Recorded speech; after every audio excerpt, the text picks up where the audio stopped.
Assalamualaikum warahmatullahi wabarakatuh. Selamat pagi dan salam sejahtera bagi kita semua.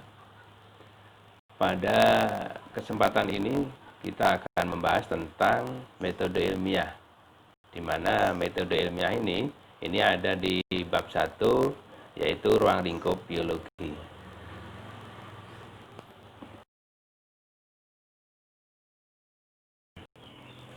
Pengertian metode ilmiah itu ada banyak sebenarnya, ada beberapa definisi.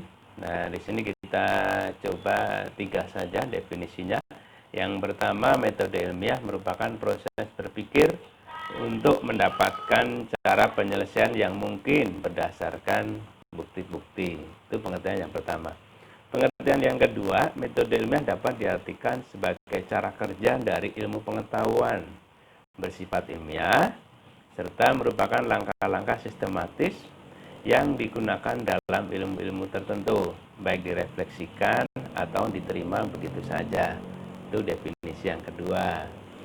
Adapun yang ketiga, metode ilmiah dapat diartikan sebagai metode sains yang menggunakan langkah-langkah ilmiah rasional untuk mengungkapkan suatu permasalahan yang muncul dalam pemikiran kita.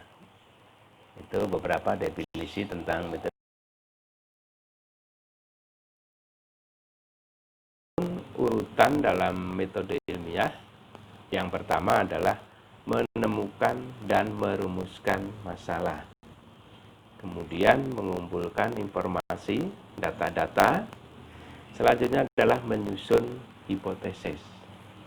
Berikutnya, melakukan percobaan, kemudian mengolah hasil percobaan atau mengolah data, kemudian membuat kesimpulan, dan yang terakhir adalah mengkomunikasikan atau biasa dinamakan dengan publikasi. Masalah didefinisikan sebagai sesuatu yang harus diteliti untuk memperoleh jawaban atas suatu pertanyaan. Kemudian, rumusan masalahnya itu harus atau biasanya ditulis dengan menggunakan bentuk kalimat pertanyaan. Dan perlu diingat, kata-kata dari masalah harus disingkat, jelas, dan mudah dimengerti. Sekali lagi, singkat, ringkas, jelas, dan mudah dimengerti. Pengumpulan data ini dapat dilakukan dengan cara studi pustaka atau langsung observasi ke lapangan. Jadi bisa dengan literatur, membaca literatur, atau langsung ke lapangan untuk mengamati dan mengambil data-datanya.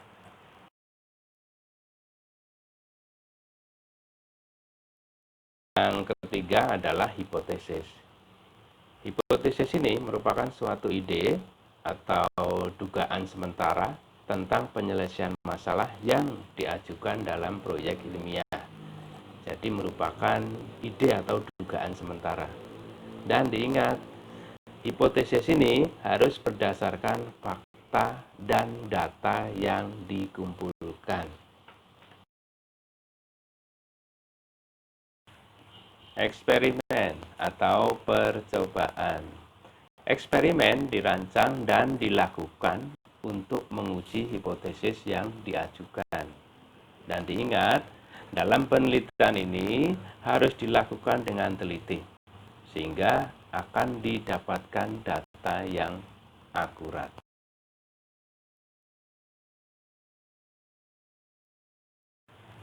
Dalam melaksanakan eksperimen atau penelitian, kita akan melibatkan beberapa variabel penelitian.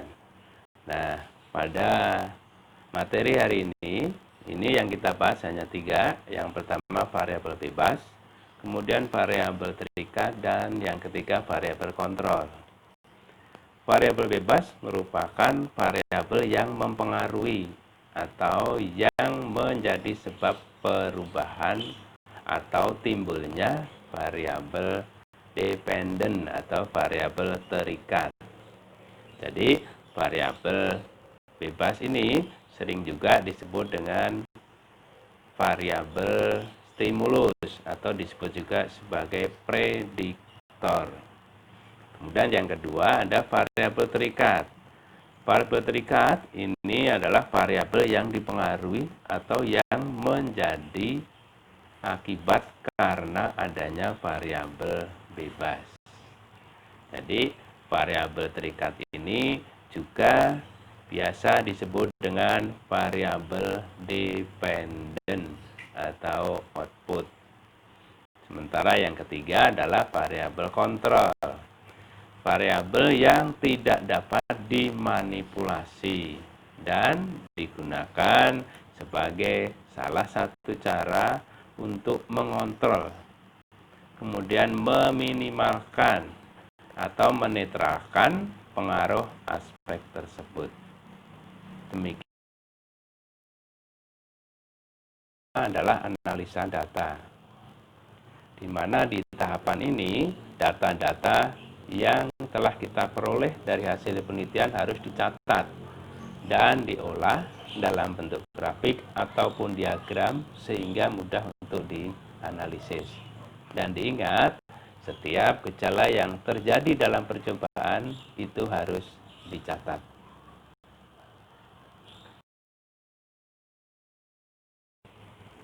Baik, langkah yang keenam yaitu kesimpulan.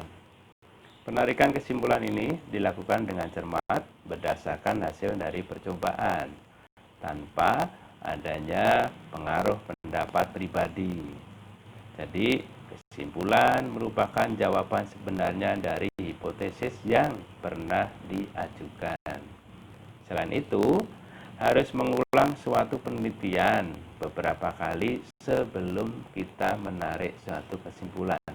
Jadi sebaiknya penelitian ini dilakukan beberapa kali, baru nanti kita buat kesimpulannya. Dan langkah terakhir yaitu publikasi hasil. Jadi setelah ditarik kesimpulan, kita harus mengkomunikasikan atau mempublikasikan hasil penelitian kepada orang lain. Bisa dalam bentuk laporan tertulis atau melalui forum diskusi dan forum seminar. Demikian materi metode ilmiah pada pertemuan saat ini. Mudah-mudahan memberikan manfaat bagi kita semua. Atas perhatiannya, saya ucapkan terima kasih. Akhirul kalam. Wassalamualaikum warahmatullahi wabarakatuh.